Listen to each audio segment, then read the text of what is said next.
السلام علیکم گائز، آج ہم میر حسن کی مثنوی سحر البیان کا کردار ہے نجم النساء۔ یہ کردار الگ سے بھی لانگ کوسچن میں آ جاتا ہے کہ نجم النساء کے کردار کو بیان کریں، اور کردار نگاری پر بھی سوال آ جاتا ہے، لیکن آج ہم نجم النساء کے کردار کو دیکھیں گے۔ مثنوی سحر البیان کا سب سے زیادہ شوق، اہم اور متحرک کردار نجم النساء کا ہے۔ یہی وہ کردار ہے جو تمام مثنوی پر چھایا ہوا ہے۔ نجم النساء وزیر زادی اور شہزادی بدر منیر کی ہمراز سہیلی ہے۔ میر حسن جب نجم النساء کا تعارف کرواتے ہیں تو اسے ستارے سے تشبیہ دیتے ہیں۔ میر حسن نجم النساء کو کہتے ہیں کہ وہ ایک ستارہ ہے۔ یہ لفظ اس کے مزاج کی تیزی، تراری اور شوخی کا آئینہ دار ہے۔ میر حسن نے نجم النساء کا جو تعارف کروایا ہے وہ ان اشعار کے ذریعے میں معلوم ہوتا ہے۔ تھی ہمراہ ایک اس کے دختِ وزیر، نہایت حسین اور قیامت شریر، زبز تھی ستارہ سی وہ دلربا۔ یہ اس نے کہا نا کہ ستارے سے تشبیہ دیا ہے۔ اسے لوگ کہتے تھے نجم النساء۔ نجم النساء کے کردار سے متعلق سید عابد علی عابد رائزن ہے۔ تمام کرداروں میں جو کردار سب سے زیادہ روشن، رنگین اور شوخ دکھائی دیتا ہے وہ وزیر زادی نجم النساء کا ہے۔ نجم النساء کی تخلیق میں میر حسن نے اپنی ساری صنعت گری صرف کر دی ہے اور اس صنعت خاص سے اچھا کام لیا ہے۔ یہ سید عابد علی عابد نے نجم النساء کے کردار پر روشنی ڈالتے ہوئے بیان کیا۔ نجم النساء اپنی شوخی و شرارت، ذہانت و فطانت اور قوت عمل کے سبب مثنوی کی روح رواں بن گئی۔ اگر اس کردار کو مثنوی سے جدا کر دیا جائے تو مثنوی بے کیف ہو کر رہ جائے۔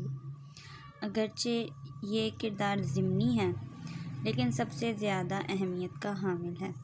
نجم النساء کے متحرک کردار کے بارے میں سید احتشام حسین تحریر پرداز ہیں۔ یہ سید احتشام حسین نجم النساء کے حوالے سے کوٹیشن ہے ان کی، یہ آپ دیکھ لیں، اسکرین شاٹس لے لیں۔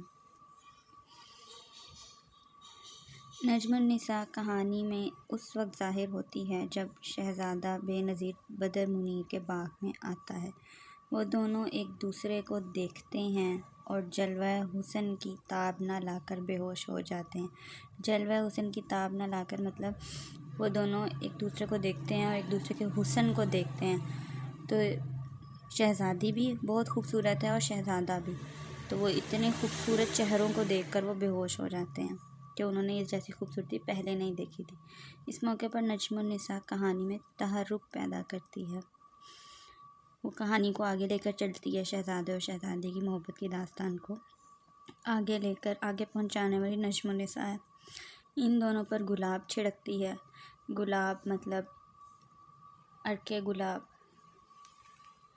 اور انہیں ہوش میں لاتی ہے۔ بدر منیر شہزادے پر دل و جان سے فریفتہ ہو جاتی ہے، اس سے محبت کرنے لگتی ہے، لیکن نسوانی شرم و حیا کی وجہ سے منہ چھپا کر وہاں سے ہٹ آتی ہے۔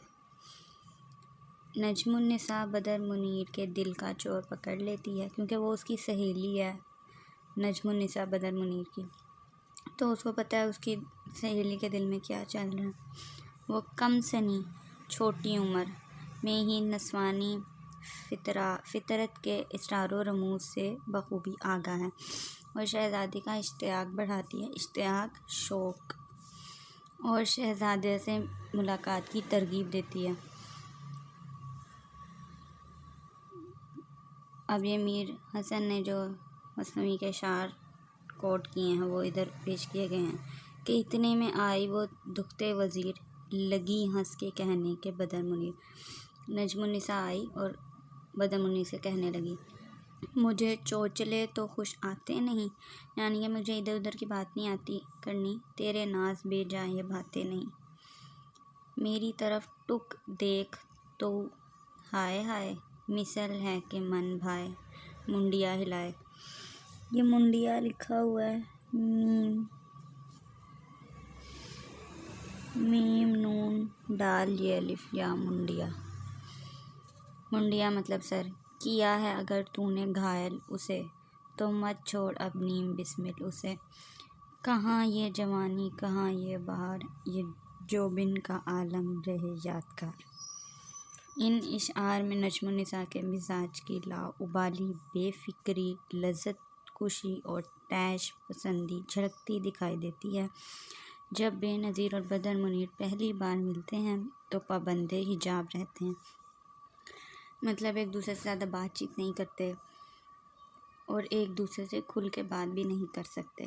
اس نازک موقع پر نجم النساء ان کی مدد کرتی ہے، وہ انہیں شراب پلاتی ہے تاکہ وہ دونوں بے خودی و سرمستی میں باہم گرے حال دل کہہ سکیں۔ شراب پینے کے بعد انسان کو اپنا ہوش نہیں رہتا تو وہ پھر سب کچھ سچ کہتا ہے، اپنے دل کا حال بیان کرتا ہے۔ یہ آگے اشعار ہیں، یہ آپ لوگ دیکھ لیں، اسکرین شاٹس لے لیں۔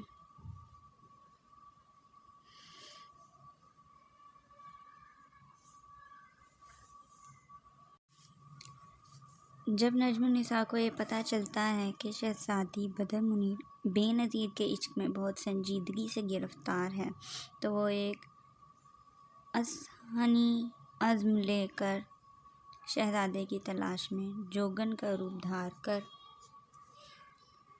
جنگل کی طرف نکل جاتی ہے۔ جب بدر منیر اسے اپنا خواب سناتی ہے کہ بے نظیر مشکل میں گرفتار ہے تو نجم النساء یہ کہتے ہوئے جنگل کی راہ لیتی ہے، بس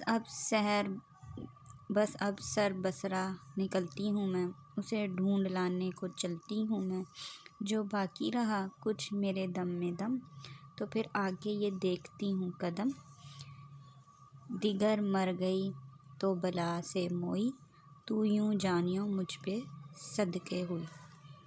ان اشعار سے نجم النساء کی اعلیٰ حوصلگی یعنی حوصلے کو انہوں نے لکھا ہے کے علاوہ خلوص اور وفاداری کا اظہار بھی ہوتا ہے۔ جنگل میں اس کی ملاقات جنوں کے بادشاہ کے بیٹے فیروز شاہ سے ہوتی ہے، وہ نجم النساء پر دل ہار بیٹھتا ہے۔ نجم النساء خود دل سے یہ چاہتی ہے کہ وہ فیروز شاہ کی مدد سے بے نظیر کا سراغ ڈھونڈے، لیکن وہ اپنی خودداری کو برقرار رکھتے ہوئے فیروز شاہ سے مدد کے لیے نہیں کہتی، یہاں تک کہ فیروز شاہ خود اسے اپنے ساتھ چلنے کو کہتا ہے۔ وہ آخر وقت تک انکار کرتی ہے اور جب اس کے ساتھ جاتی ہے تو یہ تاثر دیتی ہے کہ گویا اس پر احسان کر رہی ہو۔ پری زاد نے تب پکڑا اس کا ہاتھ، شتابی بٹھا تخت پر اپنے ساتھ، زمین سے اڑا آسماں کے تئیں، وہ کتنا کہا کہ نہیں رے نہیں۔ یہاں نجم النساء کی عیارانہ فطرت بھی ظاہر ہوتی ہے، لیکن ساتھ ہی ساتھ اس کے کردار کا یہ وصف بھی ابھر آتا ہے کہ وہ مقصد کو بہرطور مقدم سمجھتی ہے، یعنی کہ وہ اپنے مقصد کو سب سے اوپر سمجھتی ہے کہ وہ شہزادے کی تلاش میں نکلی ہے۔ فیروز شاہ اس سے اظہار محبت کرتا ہے لیکن وہ بے اعتنائی برتتی ہے، ساتھ ہی کمال عیاری سے کہتی ہے کہ مطلب اگر میرے بر لائے تو شاید مراد اپنی بھی پائے تو۔ نجم النساء فیروز شاہ سے کہتی ہے کہ تم میری مدد کرو گے تو ہو سکتا ہے میں تمہیں ہاں کر دوں۔ وہ فیروز شاہ کو کہتی ہے کہ اگر تو بے نظیر کو تلاش کر کے لے آئے تو وہ اس کی درخواست پر غور کرے گی، یوں وہ کمال ذہانت سے اپنے مقصد کے حصول کی راہ ہموار کرتی ہے۔ نجم النساء کے بارے میں ڈاکٹر وحید قریشی لکھتے ہیں، یہ کوٹیشن ہے، اسکرین شاٹس لے لیں۔ نجم النساء کے دل میں فیروز شاہ کا خیال ضرور ہے لیکن بے نظیر کی تلاش اس کا نصب العین ہے، اس لیے وہ ان تمام باتوں سے دانستہ بے نیازی برتتی ہے۔ یہ نجم النساء کی وفاداری اور مقدم پرستی کی بہترین مثال ہے۔ انسانی ہمدردی، خلوص و وفاداری اور فرض کی ادائیگی کی اتنی اچھی مثال اردو کی دیگر داستانوں میں منقود ہے۔ نجم النساء میں رسن کا بہترین اور متحرک کردار ہے، اس کردار کی بدولت پوری داستان ایک زندہ حقیقت بن کر رہ گئی ہے۔ اس کردار کی خوبیاں یقیناً اپنی مثال آپ ہیں۔ شکریہ۔